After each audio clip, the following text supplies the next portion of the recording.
Good morning, good afternoon, and good evening, everybody. Welcome to this episode of the Note Closure Show. As always, Scott Carson, jacked up to be here today. Today's episode, we're going to do a deeper dive into the four P's of note investing. Now, what are the four P's? Well, maybe you've heard of the three P's: the people, the paper, the property. But we'll talk about the fourth one, which is probably one of the most important things of why you're in the note business here in a second. But without the fourth one, before we get to that, you got to understand the first three, which equals to the fourth P. Okay. So we're taking P to the fourth power when it comes to note investing and being a note investor. So let's start this off here, guys. I've been a note investor for over 20 years. Okay. Well, no, I'm sorry. Take that. A real estate investor for over 20 years. A note investor since I bought my first note back in 2008. Okay. So I've been doing this for a while. It's hard to believe. Was that 17 plus years since I bought my first note? And let's dive into these four categories and understand why they're important, why you got to understand each one, and why it's important to understand how they all kind of work around each other. Now, Don Rickabaugh, great note educator, talks about the dance between the paper and the property. Where you buy the note, you can buy the note or buy the property, how to do that. She likes to approach real estate that way. I've always approached it from buying the property side first. That's what we did a lot of times. And then we got into the note side. And I let my property hat, my real estate investor hat, affect my note buying hat the first 2 years. Because when I was buying notes, my whole goal was to foreclose immediately. I didn't give the borrowers any opportunity to modify or reinstate or anything like that. And those first 2 years actually ended up costing me quite a bit of money when it comes to the potential for workouts and cash flow from that, with cash flow coming in versus money going out for servicing, foreclosure, and then repairs. Okay. So let's first dive into the number one is obviously in the note business is the paper. You're not buying a property. Yes, that's part of it, but you're buying the paper. This is literally what you are buying. And I'm holding a collateral file. This is what you're buying, not the actual paper. I mean, not actual the property, the physical property. You are buying the paper. Okay. So the paper is the note, the mortgage. Okay. And that's one big thing when people ask me. I've been in a couple conference calls the last couple of days, and people ask me, oh, what kind of paper do you buy? Well, we buy paper secured by residential or commercial real estate, not fixtures, not lines of credit, not not a bunch of tanning beds. Okay. I have to give a shout out to Carl, who's one of our new students, and he had a bank send him a list of notes, and they were all fixtures of a property, including one property I think had like 100 tanning beds or something like that. It was an esthetician's office, and they had all these fixtures that they're trying to sell on. I was like, no, you're not gonna, unless you're gonna go into that business, you wouldn't want to buy the paper on that stuff. And so it's strictly first liens, senior liens on residential and commercial properties is kind of the buy box side of things. And that's what you got to understand. You're buying the paper that secures that asset to the mortgage docs, the IOU, okay?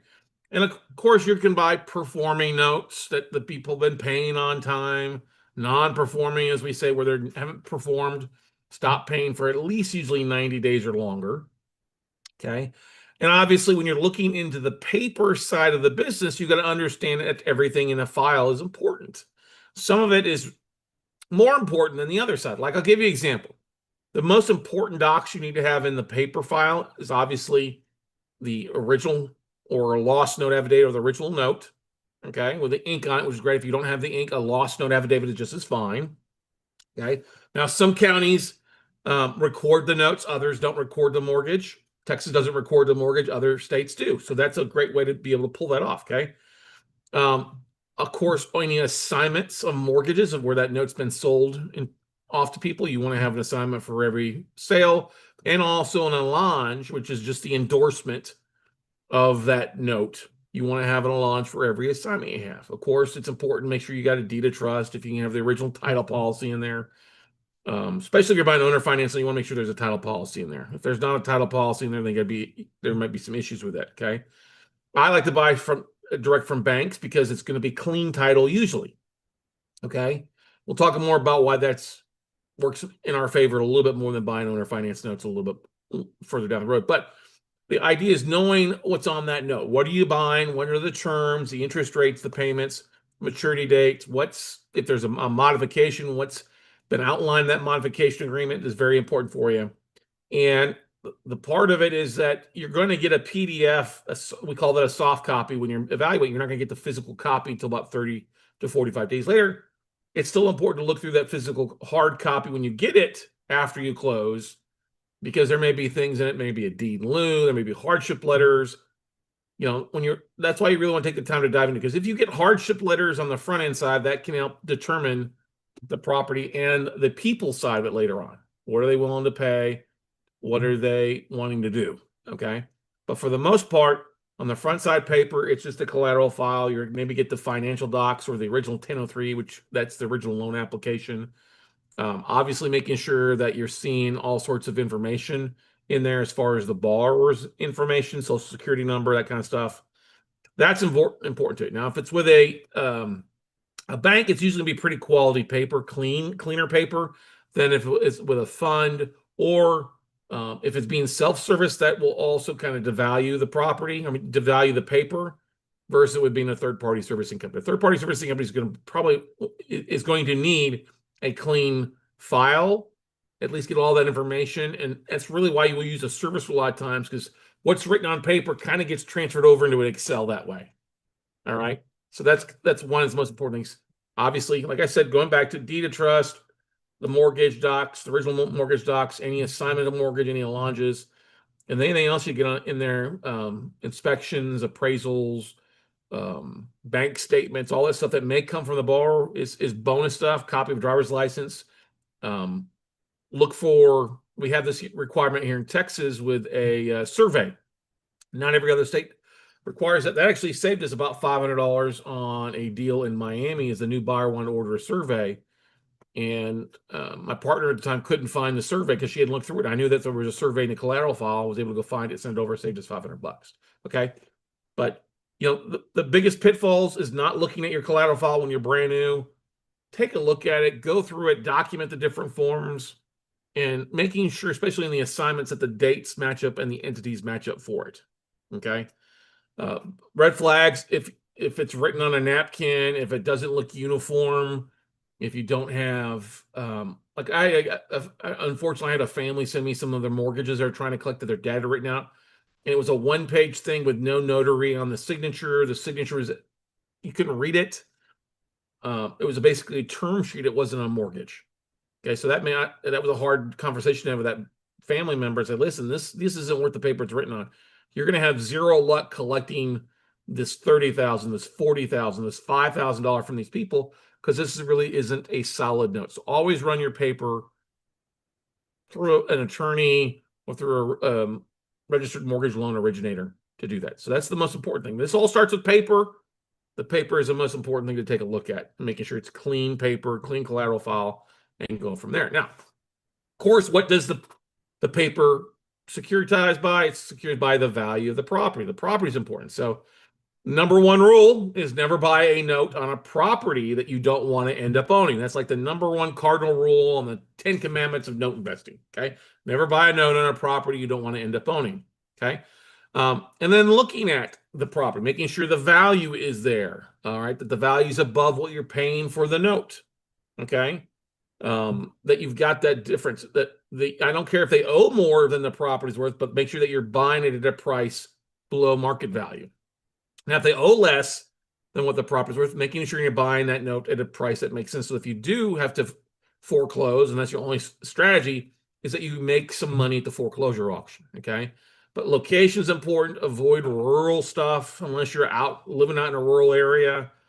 That goes back into rule number one: never buy a note you don't want to end up with property. If you don't want to end up with a property in a rural area, don't buy the note. Okay. Looking at performing us, like we just had to cancel one recently in an area that we liked, but the borrowers hadn't paid. It was a non-performing note that we thought when we made an offer was performing, because that's what we were told. And then none of the legal stuff has been done to take the property back. So that's kind of like, we killed that deal because, like, listen, you just extended this thing another 90 to 120 days without us being able to take any legal aspect to take the property back. The property was in good condition, been rehabbed. The value was above what our purchase price was. but the legal side stopped us from being able to do anything. So that's the thing, making sure looking at the property, is it in good condition? If it's been vacant, making sure that the value, the condition is what you want it to be. Yes, you won't be able to peek in the property like you would on a traditional fix and flip or buying a property. You may not get interior access, so you have to assume that you're going to need to repair some things or peek in the windows if it's vacant. You know, we've bought vacant assets before, peeked in the window. If it's vacant, the lender has the right to go in and make sure and secure their investment. That's one thing. If it's occupied, I actually prefer to buy occupied assets more often, because if it's of an occupied property, the power is usually on. That means the electricity is on, the heat's on. So if an area like north, like Chicago or Milwaukee or Detroit, if the heat's on, it's going to probably be in pretty good condition. Okay. And they're probably taking care of the property. Yeah, you're going to need to replace paint, carpet, do a cleanup. That's given 100% of the time. So that doesn't really stress me out too much. But making sure that it's in good, if it's been vacant for a while, it may need more work. Especially with the reverse mortgages that we end up buying. When we look at the property, we always want to look at the inspection report. If we can't get access to the inspection report, it makes no sense for us to make a bid on an asset for the most part, especially if it's from a trader or something like that. If they're not going to give us the actual inspection report, which we know they have access to, then it's not worth making an offer on. So that's what we do. Look at inspection reports. If the inside looks pretty decent, then we'll move to the next phase of sending somebody out to actually walk and talk to the house. Yeah, you can talk to the house. A house will tell you all sorts of different things when you send somebody out to inspect the property. Now, you're not going to do an inspection, but you have somebody go by that you trust who can put eyes on it, take some photos, video, walkthrough, stuff like that to make sure that the property is what you expect it is when you're making an offer on it. Yeah, on the front end side, you're going to use Zillow, Trulia, some of those things to take a look at the asset and try to get an idea, a rough valuation of the property. And then once your bid's accepted on the paper side, doing a deeper dive in actual property condition and what it looks like. Okay. And going from there. All right.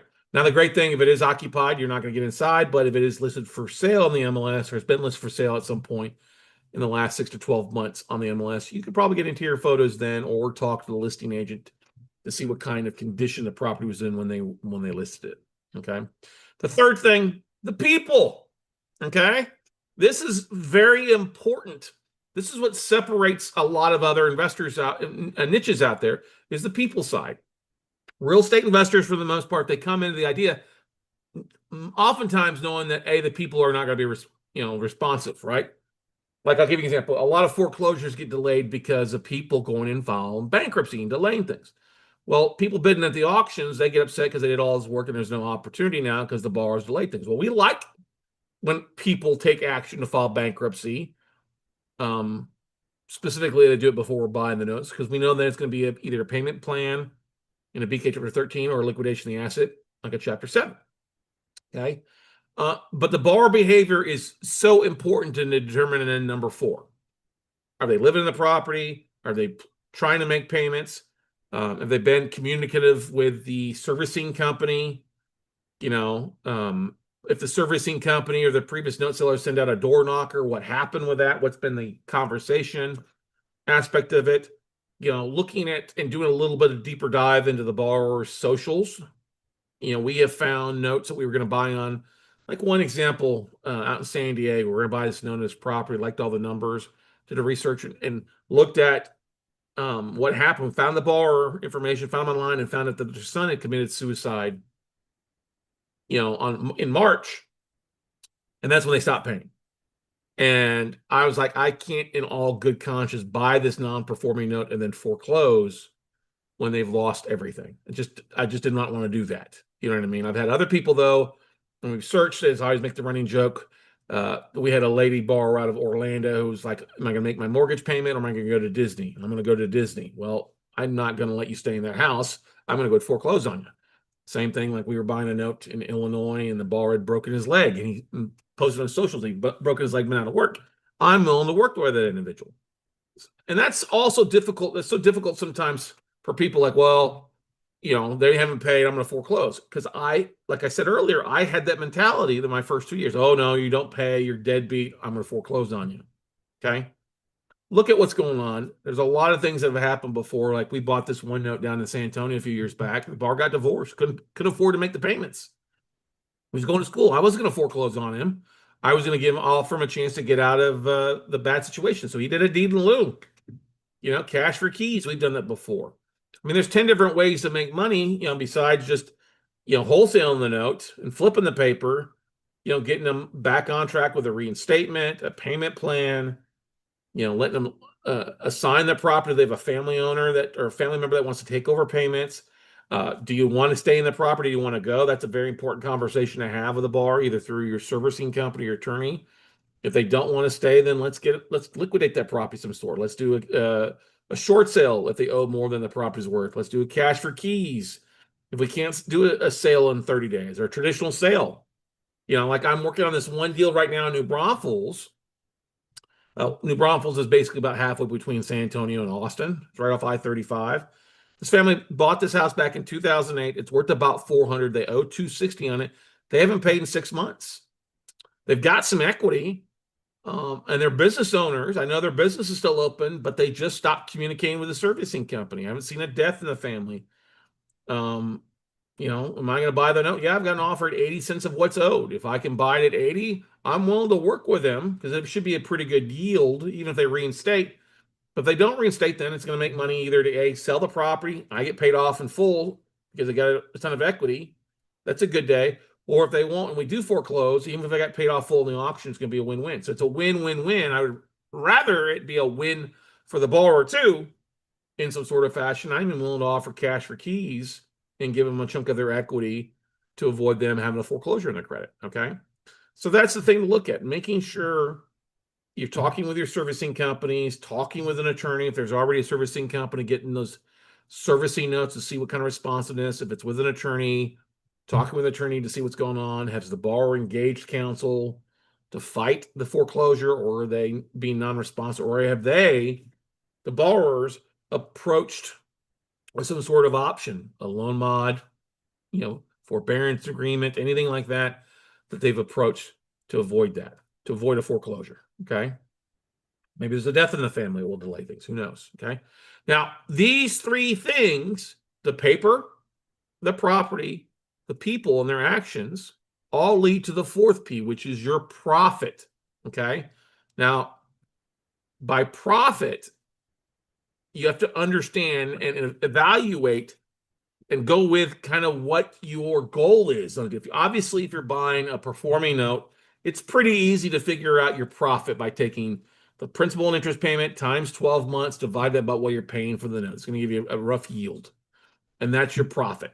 Okay. But with non-performing notes, you have really the three buckets. What happens if I do get them reperforming and they start paying on time again? Same thing. P&I times 12, divide by what you're paying for the note. We like to add the extra skin in the game. If I can get 4 months of back payments, that's taking the P&I payment times 16 months and divided by what I'm paying for the note to get your rough yield. Hopefully your yield on the 12 month is going to be at least a double digit, 15 or greater, so that if you bring in other people's money, you can give your investors an 8 and you're making a 7-8% return, or really an infinite return on their money. And you've got some equity too, that between what you're paying for the note and what they owe, so that they do cash out in a couple of years after paying on time payments, or you do it to foreclose, you're making a chunk of change there too. Okay, so you got some skin in the game in the front end, monthly payments for a period of time, and then if you sell the note off as a performer, you got a chunk of back pay, a chunk of equity that you've built by, if you bought it at 50 cents on the dollar and you're selling the performing note at 80, 85, you make 30, 35% when you sell the note. And it's kind of the same thing. If they won't play ball and you have to foreclose, okay, how long is the foreclosure process? That's an important thing, because that will cost you holding costs as far as money from your investors to hold that note for 6 to 12 months. Obviously, holding time in Texas is a lot faster, say, than holding time in New York. 1 month versus like 3 years, okay? New York is just not a profitable place to be buying debt, okay? But looking at that holding period, if it's 6 months, okay, what's it going to cost you interest-wise for your investor? If you're making a 20% return and you got to give up 12%, is that 8% still viable enough for you to do this? Okay. Looking at what you pay in foreclosure costs. Does it make sense for you to approach the borrower at that point for a deed in lieu or cash for keys to get them out of the property within, say, 60 days or 90 days instead of dragging out in foreclosure and it taking another year to foreclose? So that's the thing you keep in mind. So that's why we always try to calculate that 12-month P&I payment, 16-month P&I payment. If we do a deed in lieu cash for keys, pay for the note plus add in that $3,500 to $5,000 in foreclosure costs, because that's, I would rather pay $5,000 now to get them out of the property versus $5,000 over the next 12 months and have money costs. And then looking at, okay, can we sell it at auction for full payoff? What's that difference between what we paid for the note and full payoff is? One strategy. Or if we take the property back, it doesn't sell at auction, what's that equity above what we're owed, or the difference between what we paid for the note and what the value is it profitable? Okay. So I don't go into considering, if I refinance the property, do I pull out equity? No, I don't. I look at what am I going to sell it as an REO? If it doesn't sell at auction, what is it going to sell as an REO? Is that going to make sense for you? And those numbers all have to make sense. So it's really the 4 strategies. Just to start paying on time, bring some skin in the game, cash for keys, deed in lieu, or foreclosure, or REO. So I guess you could say the 5 side of that. If I sell it at auction, great. If I take it back and sell it as an REO, that's the thing. So those are the 5 profit centers kind of aspect that we look at things. I mean, there's 10 extra strategies along the way, but those are kind of the things that we like to look at. If we get paid off at auction, that's a great day. Nobody bids, are we going to be able to sell it as an REO later on? And of course, that goes in to working. I guess another part of the people is your vendors, your realtors, your insurance companies, your servicing company, and your attorneys as well. So, quick recap: what are the 4 P's? The paper, the property, the people, and the profit. Most people talk about the 3, but number 4 is very important because you're in this to make a profit. Okay. I get people all the time when they send me notes, like, what are you wanting to do? What are you trying to do? Well, I don't have a clue. Well, where do you want to make a profit? How are you planning to make a profit with this deal? I don't know. I just got a tape in. Well, if you have a tape in, don't know where you're looking at. First of all, what's the pricing point? Because that will help us determine the profit margin. And so that's important. But before you get to that point, we got to understand the 3 P's before the profit. The paper, is that clean? That's part of our due diligence. The property, that's part of our due diligence. And the people's part of our due diligence. And if those things add up, then usually our profits are going to be great with part 4.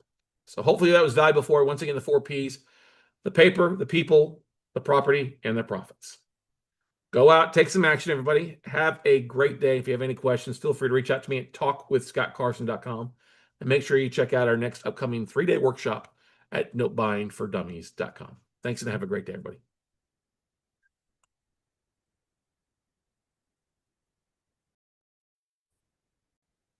Hey, real estate investors, this is Scott Carson. I'm known across the country as a note guy. For the past 20 years, I've been buying distressed assets, primarily non-performing notes on residential and commercial properties. And if you've ever wanted to learn how to dive in to start buying non-performing notes from banks, hedge funds, or other investors like yourself, then there's no greater place than to get the nuts and bolts, the A to Z, the 1 through 99 place to get started. It is our virtual note buying workshop. We've been teaching this class since 2010 on how to find, fund, flip non-performing notes, how to get banks to call you with deals that you can cherry pick. And no, you don't need millions. No, you don't need a lot of experience to start looking at non-performing deals. We get the lists of notes from banks, hedge funds on a regular basis, not 1 or 2 or 3 or 4, but hundreds of deals that we can evaluate and cherry pick. Whether we're looking for performing notes or non-performing notes that we can get reperforming, or non-performing notes you can foreclose and take back, whatever your niche or whatever you would like to focus on, we can help make it happen at the virtual note buying workshop. It's a 3-day class. Our next one is April 18th to the 20th. It's actually online live via Zoom. You get signed up by going to notebuyingfordummies.com. That's notebuyingfordummies.com. Day 1 is all about how to find these assets. How do you find asset managers? How do you find lists of people to reach out to that you don't have to spend thousands of dollars on postcards or letters that you waste money on? We don't do that. Day 2 is all about raising capital and marketing and how to create a business that feeds itself, that you can do part-time, 10 hours a week, 5 hours a week, depending on what your focus is. We'll show you a game plan to achieve deal flow coming in on autopilot versus you having to send a ton of money. And also, we'll show you how to raise capital like nobody else does. And then day 3 is all about the flip. How do we structure deals? How do we evaluate a tape to find the deals from the duds? All right. We'll show you what vendors to use. We'll give you a 200+ page manual, contracts, sample forms, all the stuff that you need to be a lean, mean note buying machine when you get wrapped up. Now, yes, this is live April 18th through the 20th online via Zoom. Get signed up today. We'll send you the replays of the previous online workshop so you can start learning, start evaluating material, and get rock and rolling. And if for some reason you don't like our class, we have 100% money back guarantee involved with it. If at the end of the first day you don't like what we talk about, you don't think it's impactful, just let me know. We'll refund back your tuition, no questions asked. We don't want your money. We want you to become a note buyer. We want you to become a lien lord. All right. Like I said, if you're tired of dealing with toilets, tenants, and trash outs, you don't want to deal with renters, then becoming a note investor is the path for you. Everybody evolves into a note investor at some point, but there are plenty of opportunities out there. There are millions of non-performing notes that you can cherry pick. No, it's not all junk. It can be small value all the way up to $1 million homes or $1 million apartments for you. So much opportunity is taking place right now in the chaotic market that we see. And who's going to come out on top? Note investors will.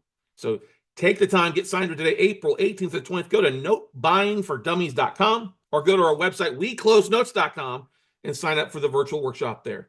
As always, get signed up today. We run discounts all the time. The cost of tuition is you plus your partner or spouse. So get signed up today at notebuyingfordummies.com, and we'll see you at the top.